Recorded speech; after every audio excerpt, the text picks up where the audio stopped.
We had a friend out of college who was living and working down here. So when I was up in Boston, I came down and visited for a week and fell in love with the place.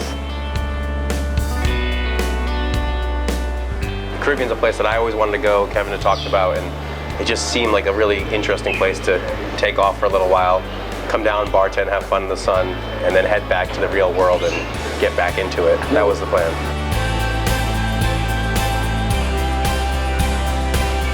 So we came down here to enjoy ourselves and have a good time, but very quickly we realized there was something missing in the market, and that was the fact that there was no good beer. And having gone to school in Vermont, where there was great microbrews that we drank throughout college and after college, we missed them. There was no business model, it was just something that we did. You know, he and I hung out, made beer in their apartment and drank it and gave to all of our friends on St. John. When we were home brewing, just like developing recipes, things like that, it was just us either in our apartments making beer, because after a while we really got into it, had a lot of different batches going, you know, just changing up things that we liked, things that our friends said that they liked about our beers. Once we got the idea for our first beer, the Tropical Mango, which we enjoyed that because it incorporated actually mangoes that grew on St. John that we were fermenting on top of those. It did, you know, capture a little bit of St. John as well. So that was when we linked up with our production partner, Shipyard up in Portland, Maine. We knew we had a great product. Kevin and I focused on the distribution, which was our '89 Toyota pickup truck, and taking orders every morning, Monday, Tuesday, delivering Wednesday, Thursday, Friday to all the bars and restaurants in St. John. We had to do everything. We had no distribution company. We cleared the container ourselves. We warehoused it ourselves. Brought over half of that first container, about 600 cases of beer, over to our apartment, unloaded it, scattered it throughout our apartment. Every wall was just covered with cases of beer.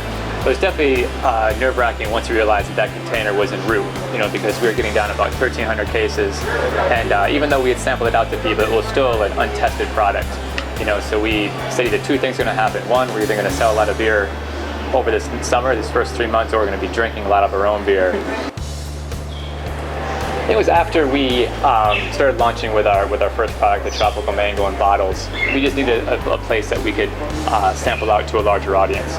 You know, we were only maxing out our kitchen utilization so much with producing about a keg at a time. So we needed a bigger way to sample out our beers, to come out with more beers that we wanted to produce on a larger scale.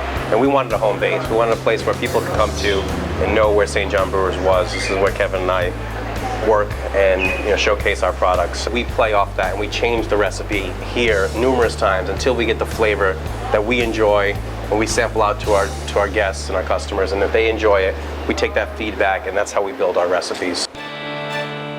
People sometimes don't know where the Virgin Islands are. I mean, it's 1,400 miles southeast of Miami.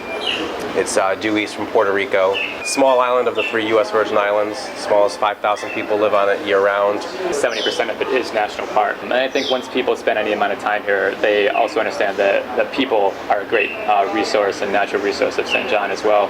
It's the reason that people keep coming back year after year. It's just a very supportive, giving community. And that it's always beautiful, sunny, and 80 out is also a nice perk. It's tough to leave. You can't leave. Every time we go away for a week or two, you can't wait to get back home to St. John.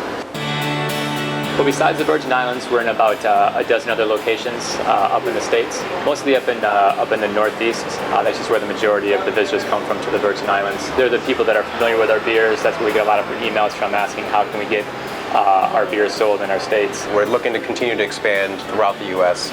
and, of course, international markets. You know, starting the beer company was an opportunity for us to work together, to have a reason to continue to stay on St. John, which is such a beautiful place, that we wanted to continue our growth here in St. John, and we wanted to create something that we knew we believed in.